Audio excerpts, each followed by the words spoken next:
What have you learned? I think I feel like just doing the dharma practice kind of gives a feeling of joy. Uh, just just like even just like mindlessly doing it on a regular basis, just that automatically kind of gives a feeling of joy, and automatically mind doesn't worry too much about things. That's very true because you're starting to align with what's real.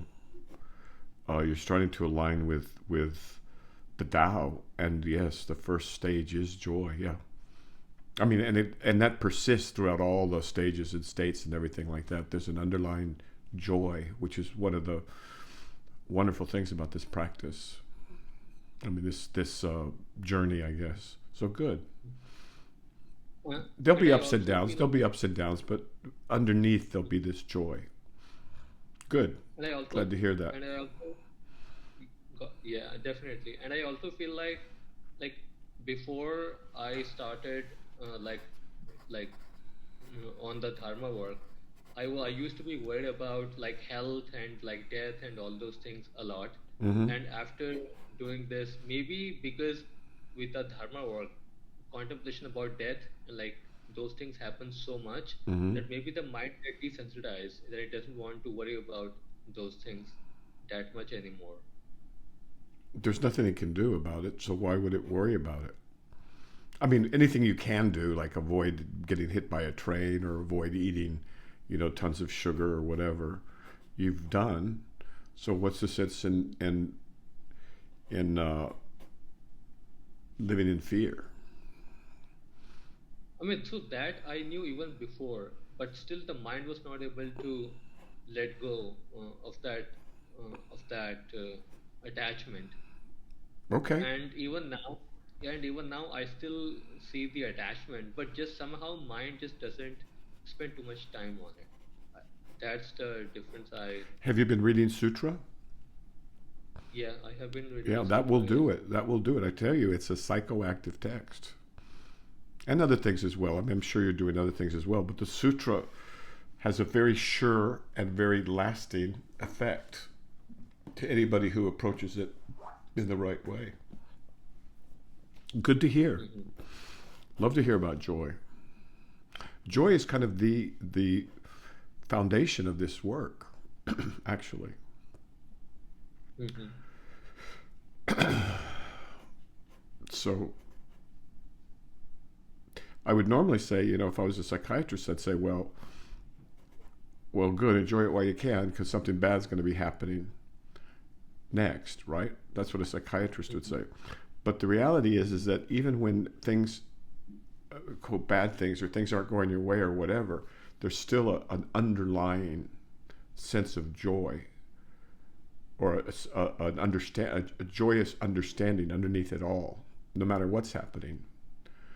And Hmm.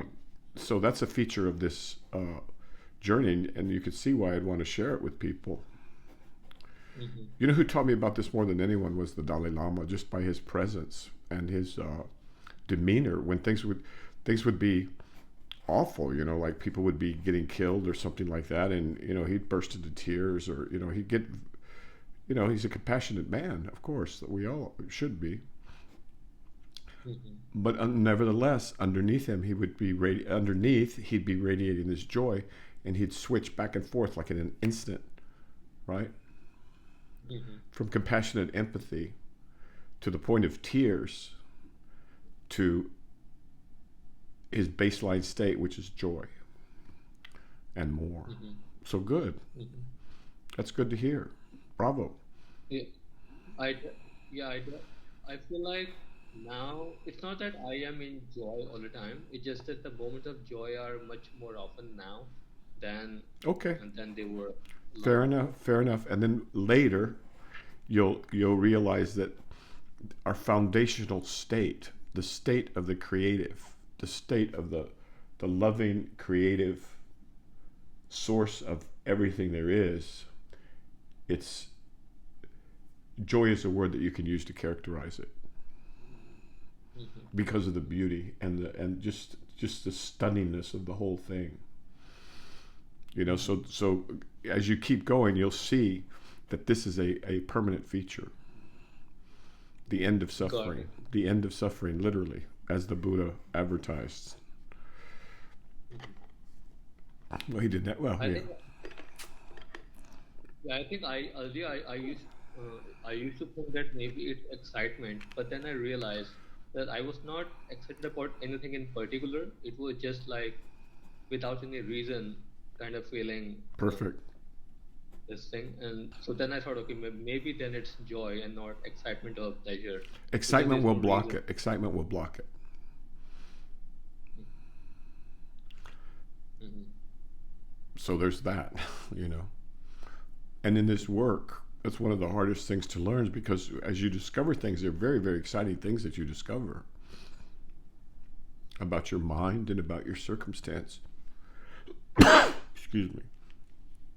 But it's important not to get excited Mm-hmm. because that's a coarser mental state, and this is more refined. Mm-hmm. Good. All right. Cool. I have another question. Good. So this is about like something I think you guys talked about in your last video. It was basically about having like other side projects, like other things that I would want to do. And then I think you mentioned something about like those are still hobbies, but the main thing is still like the work, the dharma work, It's the only thing that and matters. It's the only thing that really matters is to find your true self, to find why you're here, what this is about. mhm, Now you can make money at hobbies, you know, a mhm, lot.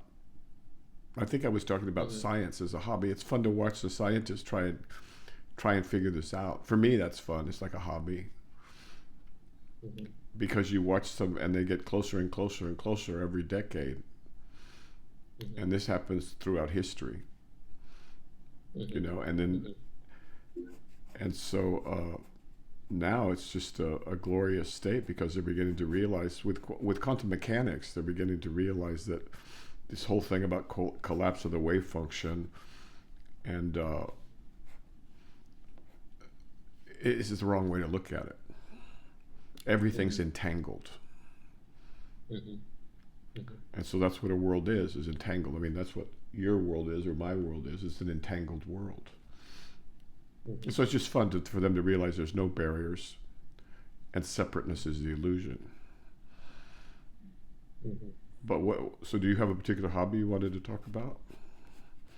So like for me in particular, in general, like these waves of like enthusiasm comes in. We're like, oh, I wanna maybe try to open my own startup and like run my own company, but then it's gonna take a lot of effort to get it to successful, like at least like 5 years or so, and that's gonna and then but when I really think about it, what is my motivation behind that? It was always about fame or like making money and like and stuff like that, like very towards motivations. And then Well, there's nothing wrong with money, but there is something wrong with fame. You know, mhm, fame is a high price to pay, mhm, but it might be worth it if it's something you're going to do that's going to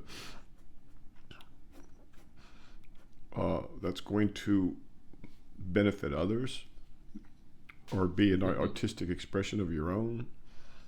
You know, mhm, I mean, who knows? It may make perfect sense.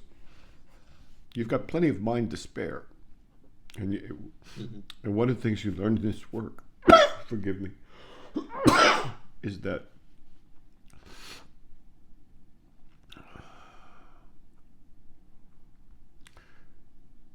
you've underestimated your capacities all along.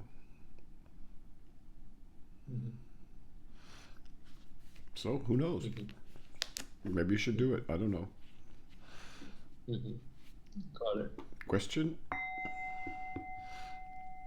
Uh, So like if I wanna pursue something like that, and my primary motivation is like these materialistic things, and not like the motivation to help others, because I don't see a way. Like even though I can see that it will help others, but then I know that the core motivation is still like the physical things in the world. Maybe I should explain a little bit about money. Money is not a zero sum game. I mean, people imagine if one person's wealthy, then another person must be poor. No. If things are going properly, the wealth that one person has is because he has created something of value and increased the amount of value in the world, right? So Hmm. money per se is not a zero sum game. You know, you want a wealthy country so nobody goes hungry, right? It lifts the whole thing. People misunderstand this. They think that there's a fixed pot of money, but the pot can be grown bigger and bigger and bigger. And that's what we need to do with the world, right? Is increase the wealth of the world so nobody goes without. Now, with regard to what you're doing, I mean, is it fun? Do you enjoy it? Is it something you'd be proud of when you're, you know, an old man? I think like the ideas that I get, some of the ideas might be fun, but I don't see being proud of them.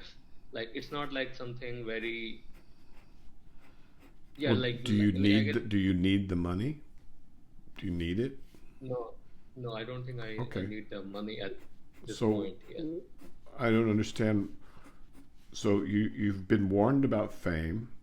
You don't need the Yeah. money. You aren't sure if it's going to Yeah. help others. You don't think it's something you'd be proud of at the end of your life, right? Hmm. Yeah. Why are you doing it instead of somebody else doing it and you coaching them? Yeah. There is no real need for me. But it's gonna take a lot of time. It's gonna be unproductive, and I'm not gonna get much out of it other than money. Yeah. Well, you don't need money, so thank God for that. Yeah. Yeah. So help somebody else. Give the idea to somebody, and then you can be a consultant or something, Hmm. Hmm. right? I mean, Yeah. I don't know. Yeah. Don't take my word. Obviously, don't take the word of Yeah. somebody like me for business things like that. Only you Hmm. can know. No, But those are some of the filters you'd want to run it through. I think it makes sense because one of my friends, he approached me with this idea last week, and then after thinking through, I told him that I'm not in a position right now where I can like be a founder, but I'm always happy to run the ideas or like run ideas with him if you wanna Yeah, talk about that, yeah, things like that. Yeah. yeah. Makes sense to me. And got it. Yeah. It just that that also made me feel like, have I become like non-ambitious? Like, have I lost my ambition because everyone else is kind of doing these things, but I'm okay with the job thing. Ambition for the sake of ambition, I think, is probably not wise. Hmm. Ambition for Yeah. the sake of ambition is probably more like a mental disorder. Hmm. You Yeah. might be trying to prove yourself to other people. That's a losing game, by the way. Hmm. Yeah. Yeah. Makes sense. Well, I have another uh, question around desire. So I've been contemplating on how does like especially for me, how does some desires are like how did some desires arise in me, and why I got more attached to them than other people. So like I think they're like common desires like money or like sex, or woman or like fame, those things. But then the way the things that I got attached to are kind of different than other people. So I was thinking, is it Highly like because unlikely. Highly unlikely. right? It's highly unlikely that this is something unique to you. Hmm. See, we have the karma of the world. We have the karma of humanity that's behind our consciousness, right? We have the we could call it the repository consciousness of that which came before. Something like that. But go ahead. Let's see if it's unique to you or whether it's actually just what men throughout the ages have felt in a new form. Like Men more so than women. like Go ahead. so like the same thing that I was talking about before. So like let's say I wanna become like a multimillionaire, like, and when I think about that idea, suddenly that idea is very exciting. Like suddenly like there's a surge of energy, and I wanna like do something about it. But then I know people personally who are okay with where they are, and they don't like they just think they don't want to do that much effort anymore because they are happy and content with where they are. So what's the question? So why some things are more triggering for me than other people, and maybe it has to do with my makeup, with my psychological makeup. Does it fit into one of these two baskets? Greed or fear? Yeah, it fits into greed. Yeah. Okay. Don't compare yourself to others, but if you were going to, some people by nature are not particularly greedy, or they've gotten smart. Or some people, like for example, fame is something that appeals to many people when they're young, but as they get older and they understand what it entails, they don't want anything to do with fame. Mhm. So what's the question? So I was just thinking why. Uh, okay, so maybe people know better, and that's how they are able to overcome these triggers. Yeah, they have insight. Mhm. So I was thinking that so I was watching like this process that I get an idea, then that idea feels pleasing, pleasurable in certain way. That pleasure creates the attachment and the drive to do something about it, and it seems like that pleasure center can be deactivated somehow with insight, with more knowledge. Is that Okay, I'm true not that the sure I would relation? use, I'm not sure about this concept of a pleasure center. I suppose, I mean, Eckhart Tolle does this to some effect. He describes a pain body, right? Mhm. Are you talking about it like a pleasure body or something like that? I think I used the wrong word, pleasure center. What I just meant is this an idea, and that idea somehow triggers pleasure and triggers more. Uh, I yeah, think that's like and called then that. fantasy. Some people do, Mhm. people are different this way. Some people live and they'll create a fantasy. Isn't there a story about that in the Mula? Where I won't be able to find it, Mhm. which is too bad, but one where he starts telling these kids about this fantastic place to go, and there's going to be all kinds of food and drink and beautiful women and this and that.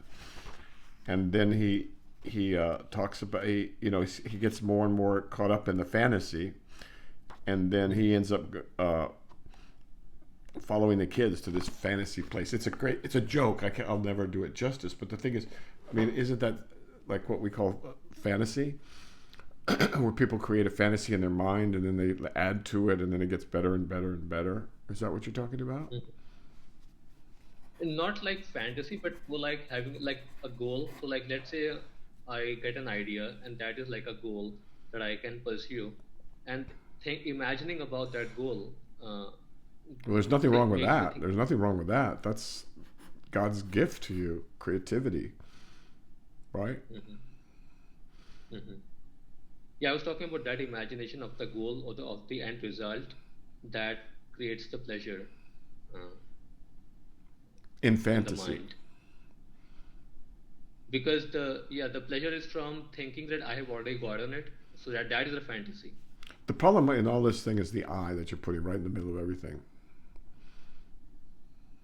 Yeah. If you take yourself out, the I out of it, is there as much pleasure? No, then not Okay, well much then if I take the that should be a big hint, right? Now there's certain things. What comes to mind right now is some science I did when I was in med school,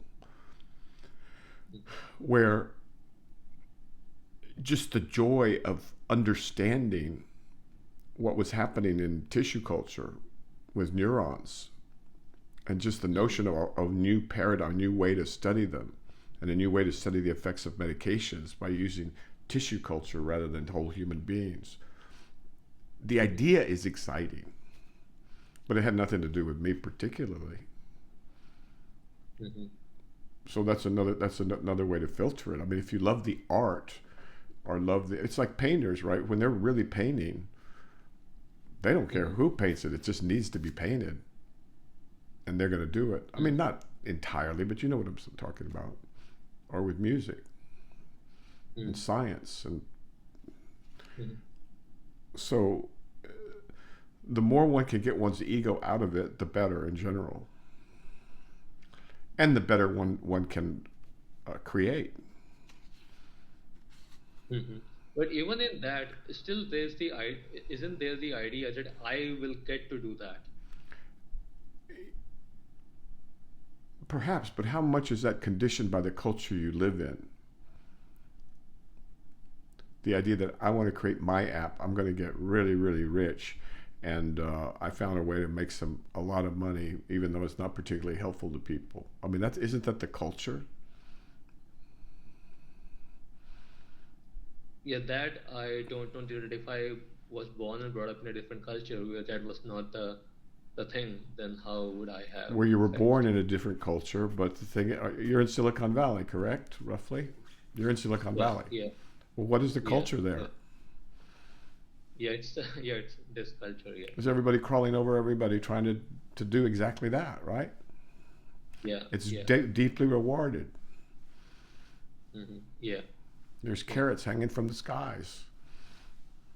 hmm hmm But just because something can be done doesn't mean it should be, or done by you doesn't mean it should be done by you. I don't know. We're speaking in the hmm abstract. yeah, yeah, yeah. Makes sense. Yeah. But if you're going to do something that truly produces value or truly helps people out, even if it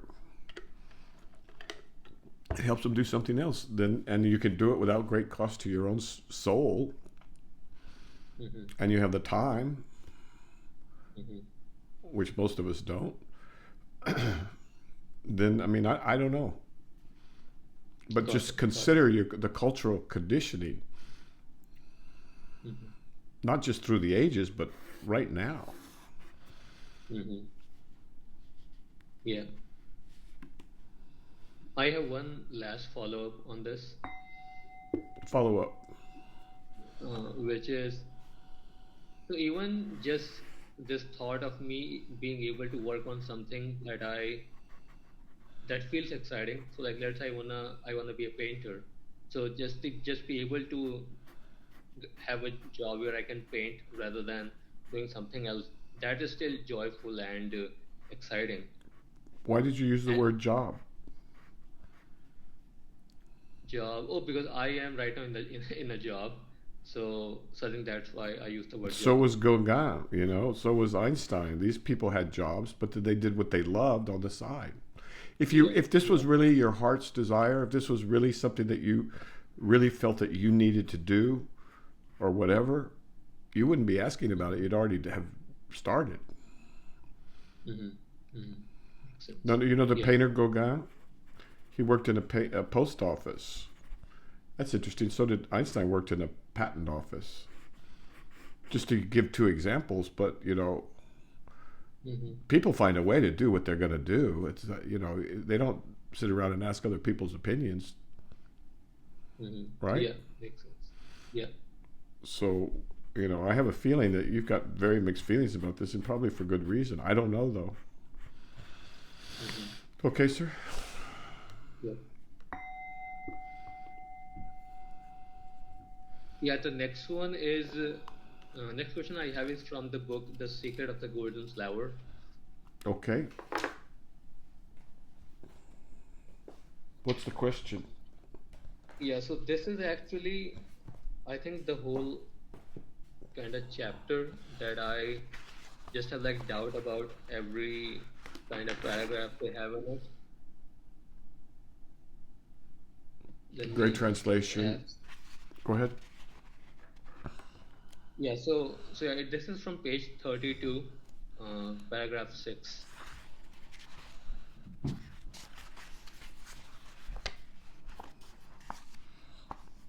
Okay, I'm going to read it. Mm-hmm. I'm going to read 5 and then 6. 5. Even as you let go of all objects, you are alert and self-possessed. 6. But don't get enthusiastic about obtaining the experience. In parentheses, this easily happens whenever reality is taken too seriously. That means that you shouldn't recognize reality, but that the rhythm of reality is on the brink of existence and non-existence. You can get to it by intent that is not willful.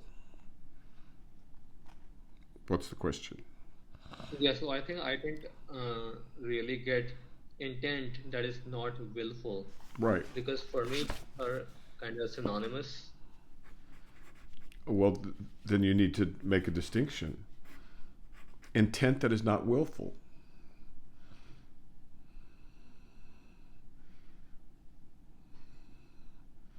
So if I take an example, let's say I Okay. wanna Okay. read Words are a limited and limiting, right? All yeah. right. So the word intent is the wrong word here unless it's non-willful intent. Mm-hmm. And why do you have to bring your will into it? Mm-hmm. That implies the ego. I intend this. I will this. Mm-hmm. Right? Drop the ego. And then what do you have left? Okay. Does a tree intend to sprout leaves every spring? Does the grass intend to grow? That's their nature. This is your nature also, to seek truth. Do you see the difference? Willful intent is the wrong kind of intent. Now, Mm-hmm. if you were earlier in the process, Mm-hmm. what would be recommended perhaps would be something like what Don Juan recommended for Carlos, unbending intent, right? Mm-hmm. But from what you've told me about joy and from what I know from our talking together, you're not at the place where you need unbending intent. At this point, you need unwillful intent. It's a more subtle thing. Mm-hmm. It's more nuanced. Does that make sense? Yeah, that makes sense. That makes sense. Does the moon intend to reflect the light of the sun? No, it happens. It does automatically because its nature is that. It's more along those lines. It's more subtle. Okay. Okay. Got it. Good question. The next one is from the next paragraph, paragraph 7. Page 32. Yes, yes, yeah.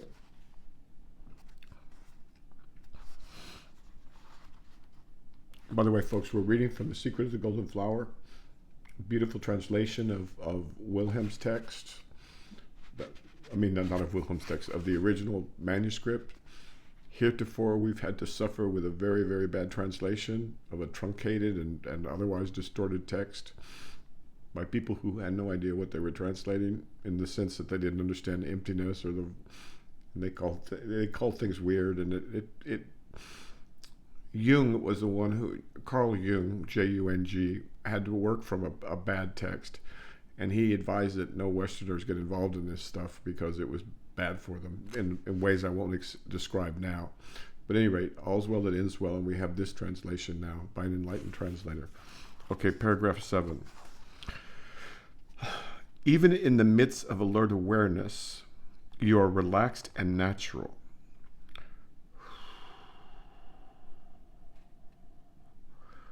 But don't fall into the elements of body and mind, where material and psychological illusions take charge. If you tend to fall into a deadness whenever you go into meditation and are relatively lacking in growth and creative energy, this means that you have fallen into a shadow world. Your mood is cold, your breath sinking, and you have a number of other chilling and withering experiences. If you continue this way for a long time, you will degenerate into a blockhead or a rockhead.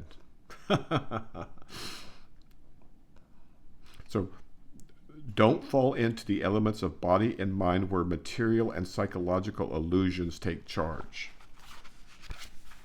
All right, what is your question about this? Beautifully done, by the way. Yeah, so this sounds something very different than the oblivion that we discussed a couple of weeks ago. And I don't think I have ever had this shadow world kind of experience. So I wanted to ask more about that. Is it the No. If you same haven't had it, as? good for you. Good. Just keep going. You don't need to know it. I mean, I don't think you're in any danger of this. If you fall into a deadness when you go into meditation, some people meditate and they think that's the aim of all this, and it's not. And they just go in there and they think that if they black everything out, if they just become like rocks, then that's all there is to it. But that's incorrect. So this is medicine that's not directed at you. Okay. All right, so don't worry about that. Okay. There was something else I was going to say about this, though. For you, remember the sutra is the medicine and the nutrition right now at your stage. Okay, keep going. Next question. Yeah, the next one is from the next page of this book, page 33. It's paragraph 1.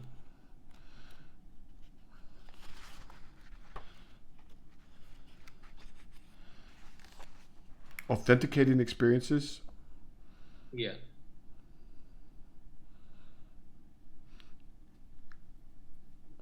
Did you get prescribed this? Yeah, okay, all right, that's fine. Okay. There are many authenticating experiences that cannot be undergone responsibly by people with small faculties and small capacities.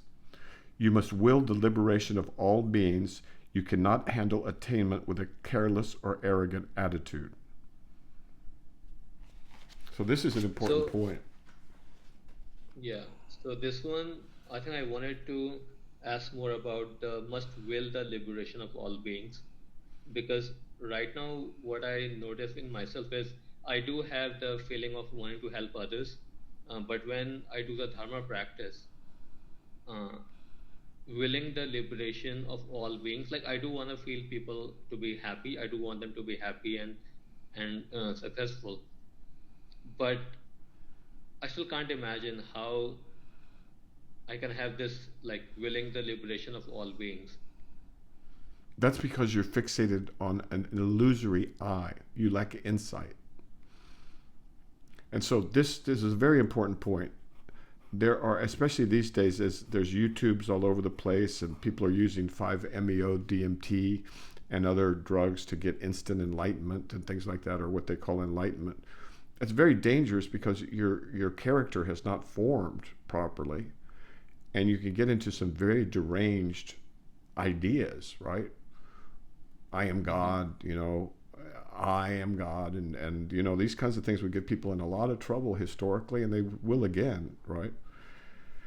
So it's very important to set a foundation and also where the real trouble comes in is when they get older, and they have to face the problems and issues of life, because you can become involuted and just wrapped in on yourself, and you have all this great insight, you realize that it's all fantasy, it's not real, that mind is Buddha, but you don't know how to live your life, and you suffer horribly. This happens all the time. So that's why, in my opinion, it makes more sense to go to a tradition that has a long history, where they've seen these mistakes, they have ways to prevent these mistakes, and they have ways to deal with the mistakes after they're made, right? Mm-hmm.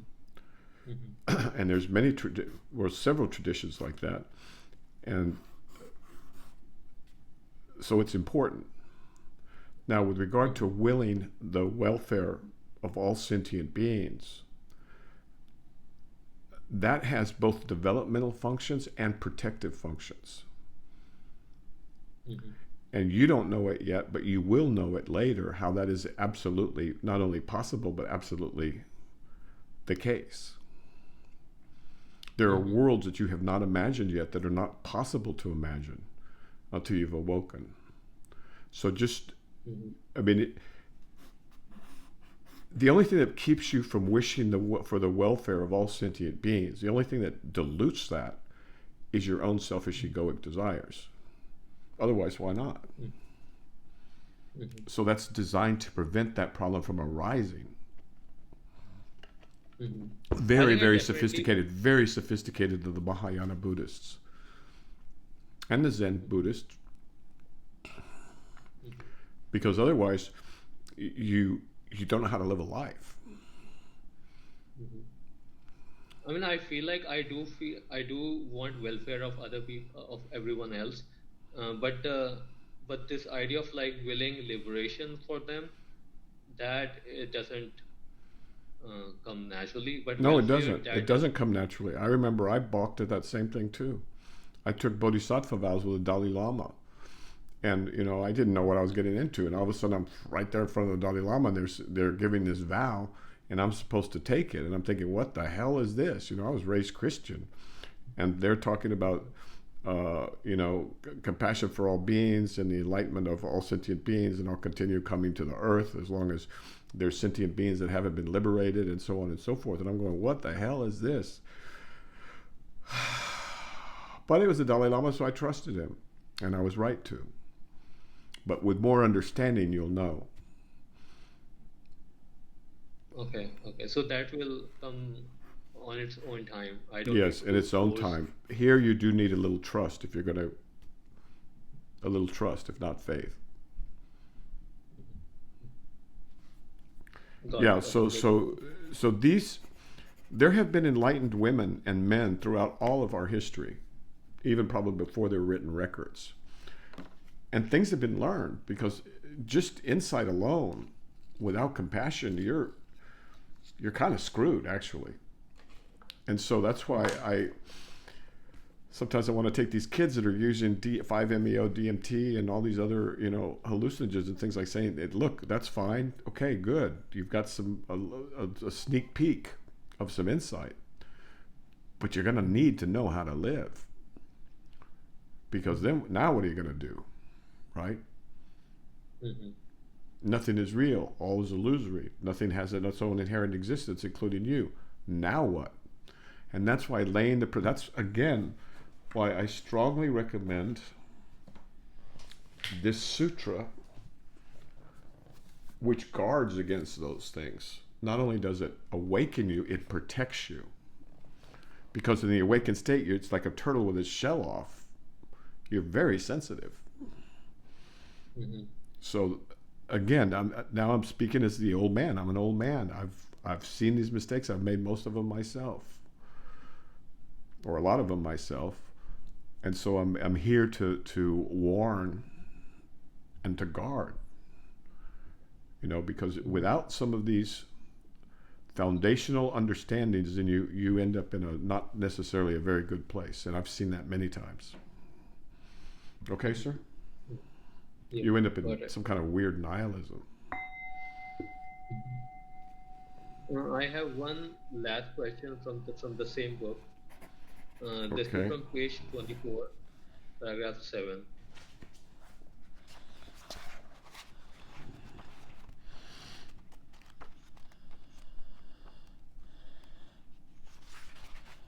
Is what I'm saying making sense? I want to make sure it makes sense. Yeah, it Okay. definitely makes sense. Yeah.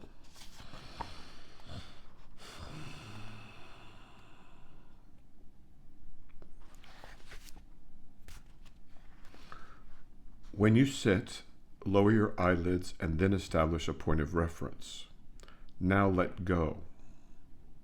But if you let go absolutely, you may not be able to simultaneously keep your mind on listening to your breathing.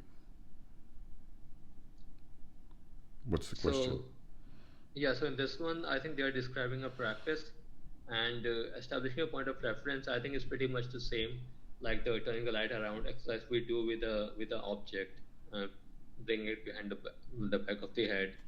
Well, this is just to calm the mind so you can turn the light around. This is following the Okay, breath, okay, which is a great practice, by the way. It never gets old, and it's always with you, and it's easy to do. And the more you do it, the easier it gets, and the more of a refuge it becomes for a person. So I've always recommended to myself and others the following the breath. got it, got it. It's a natural rhythm. It's the Tao within us, indisputably within us, right? Hmm. The rhythm of a natural breath or a heartbeat. That's nature itself. Keep that in mind. Hmm. Got it. Okay, sir. Yeah, I have one more question if you have time. Fine. Otherwise, I can ask. Sure. Not a problem. I love Yeah, questions. the next one is from the Avatakam Sutra. So this is Oh, now when good. I'm Yay. What page? The flower we can ornament take any scripture, page. the Avatamsaka Sutra. Magnificent psychoactive text, translated into English, so it's English speakers should be jumping up and down with joy. Okay, go ahead. I think we can just like look at the verses they have on page 185. Which book is this? Avatakam The Sutra, the Formation of the formation of the Worlds? world. Okay. Yeah, page 185. They have like little verses, like Yes. poems. Okay. So like if I just read like one, like uh, should I read that? Just one? No, I'm interested in this paragraph before it, the two paragraphs before it. Let me read these real quick, and then you can get to those shorter poems, poetic. I mean, those little Okay, stanzas. Okay? got it. Yeah. Because I have it marked here, and I'm not quite sure why.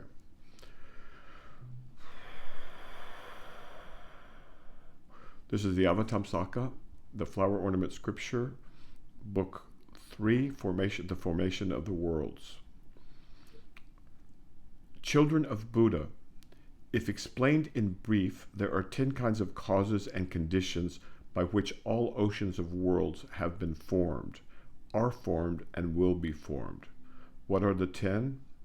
They are because of the Buddha's mystical powers, because they must be so by natural law, because of the acts of all sentient beings, because of what is realized by all enlightening beings developing omniscience, because of the roots of goodness accumulated by both enlightening beings and all sentient beings, because of the power of the vows of enlightening beings purifying lands, because enlightening beings have accomplished practical undertakings without regressing, because of enlightening beings' freedom of pure resolve, because of the independent power flowing from the roots of goodness of all enlightened ones and the moment of enlightenment of all Buddhas, and because of the independent powers of the vows of universal good, or Samantabhabra. Okay, this is a summary explanation of 10 kinds of causes.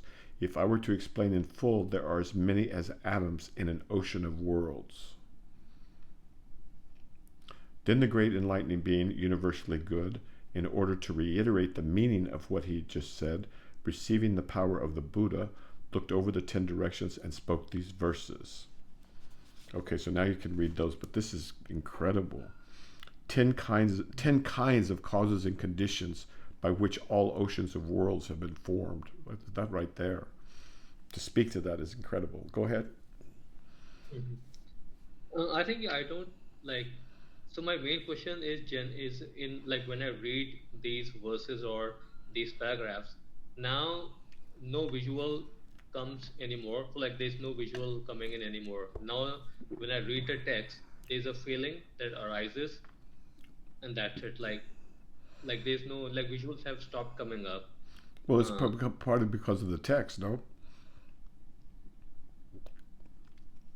there's no visuals in this text that I just read. I mean, even with the other like somewhere they will mention these like ocean of worlds of jewels or ocean of worlds Well, of like let's these find that emerald and share crystals. it with the audience. Where? What? First of all, what's your question here on 185? Oh yeah, my question was basically now the visuals not coming up when I read the Well, there's book. nothing visual in the text. hmm So like if I read a verse right, which is the boundless ocean of myriad lands explained, Vairukana Buddha has all beautifully purified. The world honored one's realm is inconceivable. Such are his knowledge, wisdom, and mystic powers. Yeah, there shouldn't be anything visual coming up there. Okay. I mean, earlier it used to come up like this ocean of lands, like it's like laid around everywhere, kind Well, of but thing. But now, that was a visual meditation. This text you got to understand. It's very sophisticated, right? And so parts of it are visual, parts of it are auditory, you know, and then they evoke other senses too, the olfactory and the gustatory and all kinds of other things. But then they also dive very deep into the philosophical basis or the kind of the scientific basis of the whole thing. And that's what they're doing here. There's nothing visual there, so I would be surprised if you did have anything visual. So that's not okay, anything to worry okay, about. It's it's okay, it's trying now. It's trying to cultivate a different part of your mind.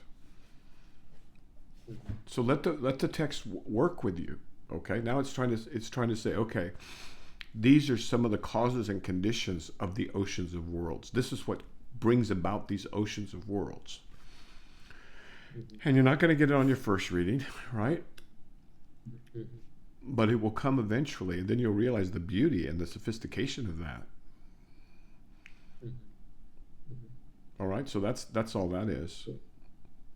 Got it. Okay. All right. Any last question All before right. we stop? No, that was all I had. All right, sir. Hasta luego. Keep on trucking, Bye. especially the Thank you. sutra. Especially the sutra. Just work with it. Work with it. It'll. I know it's difficult. I know it takes discipline, effort, energy, patience. It takes all the paramitas. But what it gives you is insight and solid insight. I wouldn't recommend it if it didn't. Mhm. Okay, so. Okay, sir. Boom. Okay. All right. Thank Take you. good care. Bye.